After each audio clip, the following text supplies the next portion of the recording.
रात का समय था। घड़ी में ठीक 12 बज चुके थे। अमर, रवि और सुनील, 3 दोस्त। ये लोग कॉलेज की पढ़ाई खत्म कर घर लौट रहे थे।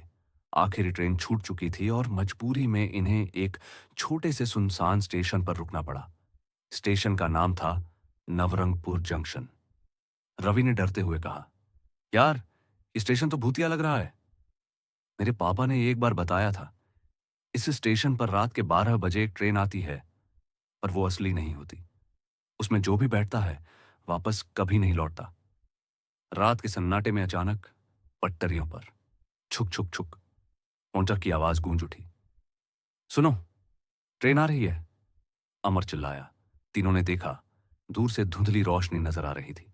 धीरे धीरे एक पुरानी स्टीम इंजन वाली ट्रेन प्लेटफॉर्म पर आकर रुक गई। लेकिन अजीब बात यह थी कि स्टेशन मास्टर कहीं नहीं दिखा।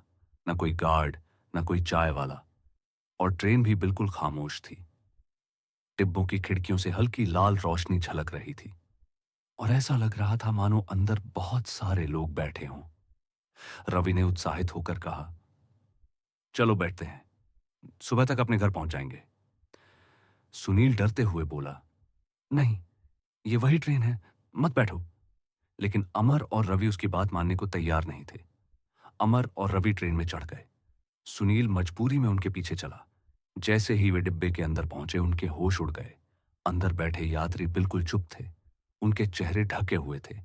किसी की आंखें खोखली लग रही थीं, तो किसी के होंठ सिल दिए गए थे, और सभी की नजरें एक ही दिशा में थीं, ट्रेन की खिड़की से बाहर अंधेरे में।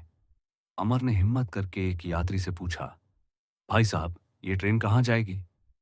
उस आदमी ने धीरे धीरे अपना चेहरा घुमाया।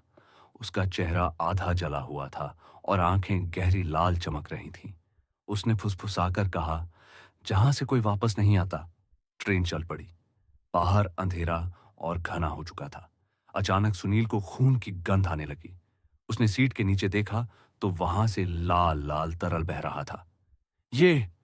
ये खून है, वह चीख पड़ा। रवि और अमर ने भी देखा।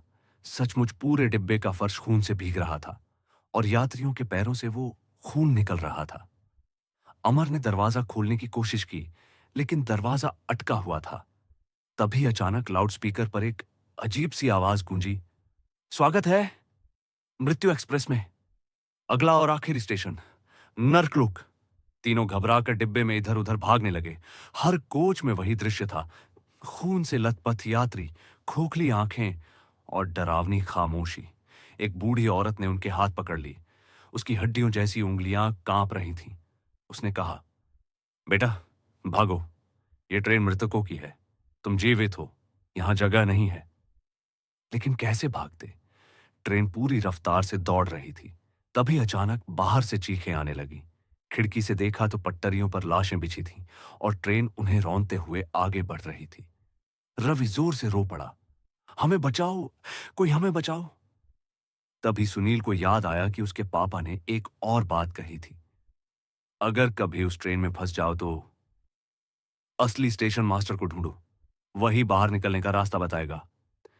तीनों दोस्तों ने हिम्मत करके इंजन की ओर बढ़ना शुरू किया। रास्ते में यात्रियों ने उन्हें पकड़ने की कोशिश की, लेकिन किसी तरह वे छूटते गए। इंजन तक पहुंचकर उन्होंने देखा, वहां एक बूढ़ा आदमी खड़ा था, सफेद यूनिफॉर्म, हाथ में लालटेन। उसने कहा, मैं ही स्टेशन मास्टर हूं। तुम तीनों जीवित हो, यहां की सवारी तुम्हारी नहीं है। अगर बचना चाहते हो तो अगला स्टेशन आते ही कूद जाना, वरना हमेशा के लिए यहीं रह जाओगे। ट्रेन और तेज दौड़ रही थी। अंधेरे में अचानक एक और प्लेटफॉर्म दिखाई दिया। स्टेशन मास्टर ने चिल्लाकर कहा, अभी कूदो। तीनों ने हिम्मत की और कूद गए।